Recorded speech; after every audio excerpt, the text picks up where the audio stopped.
Nag-imbestiga raw si Pangulong Rodrigo Duterte kaugnay po yan sa mga alegasyon ng katiwalian kay Interior Secretary Ismael Sueno bago niya ito sibakin sa pwesto. May ulat on the spot si Joseph Morong. Joseph? Connie, sa harap mismo ng ibang mga cabinet secretary, sinibak ni Pangulong Rodrigo Duterte si DILG Secretary Mike Sueño. Ayon sa tagapagsalita ng Pangulo na si Undersecretary Ernesto Abella, pagkatapos ng cabinet meeting kagabi ay sinabihan ng Pangulo si Sueño na tinatanggal na siya sa pwesto.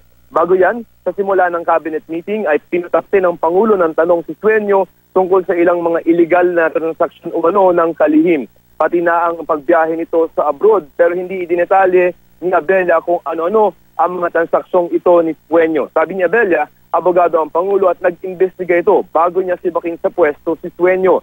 Nawala na daw ng tiwala ang Pangulo kay Sueño, nakauna-una ang cabinet secretary na sinibak sa pwesto ng Pangulo dahil sa alegasyon ng korupsyon. Bahala na raw ang Pangulo kung may mga susunod pa itong aksyon tulad ng pagsasampa ng kaso sa mga posibleng illegal na transaksyon ni Sueño. Wala pa namang pinapangalan ng kapalit ni Sueño ang palasyo. Hindi rin daw lumutang ang pangalan ni natalong Vice Presidential Candidate Bongbong Marcos na napabalita noon na magiging DILG Secretary kapag nag-expire na ang appointment ban sa mga tumakbong kandidato. Narito ang pahayag ni Undersecretary Abella. The President has done due diligence.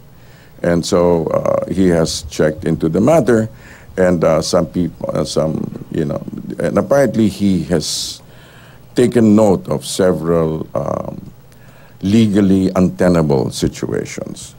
Does it have something to do with the letter of the three undersecretaries of the DILG? I doubt it. I doubt it's more than just the letters. Connie, muna ang pinakahuli at pinakahuli balita mula rito sa Malacanang, Connie.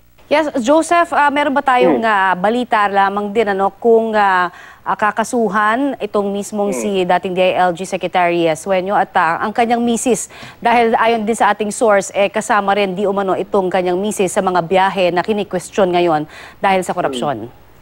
Ang sabi dyan ni spokesperson Abella ay bahala ng itong si Pangulong Duterte, no? Kung iuutos yung pagsasampa, yung pag-iimbestiga at pagsasampa ng kukulang kaso kung may mga illegal na transaksyon itong si Sueño. Sinasabi ng palasyo is mismong si Pangulo ang nag-imbestiga. Gumawa ng kanyang sariling investigasyon kay Sueño, kaya nagkaroon siya ng desisyon na sibakin na lamang sa pwesto itong si Sueño. Ang sabi ni sa Abella ay mukhang may mga legally unattainable na mga transaksyon itong si Secretary, so dating sa DILG Secretary Sueño. So, mamaya merong event si Pangulo mga 2:30 no, sa Taguig.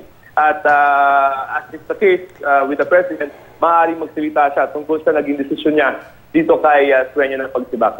Connie. Yes, Joseph, natanong din ba kung, kasi ayon din dun sa isang source na nakasama dyan sa pulong kagabi, ay hindi daw pinagsalita o pinag-explika na ng Pangulo itong si dating DILG Sueño nang ito ay mag-request na magbigay nga ng kanyang pahayag sa Pangulo. Ano ba ang meron na tayong information dyan, confirmation? Ang kwento ng si spokesperson Abella, no, ay mukhang ang maraming tanong ay itong si Pangulong Duterte. And then nangyari yan sa pagsisimula pa lamang noong cabinet meeting which lasted until the wee hours in the morning.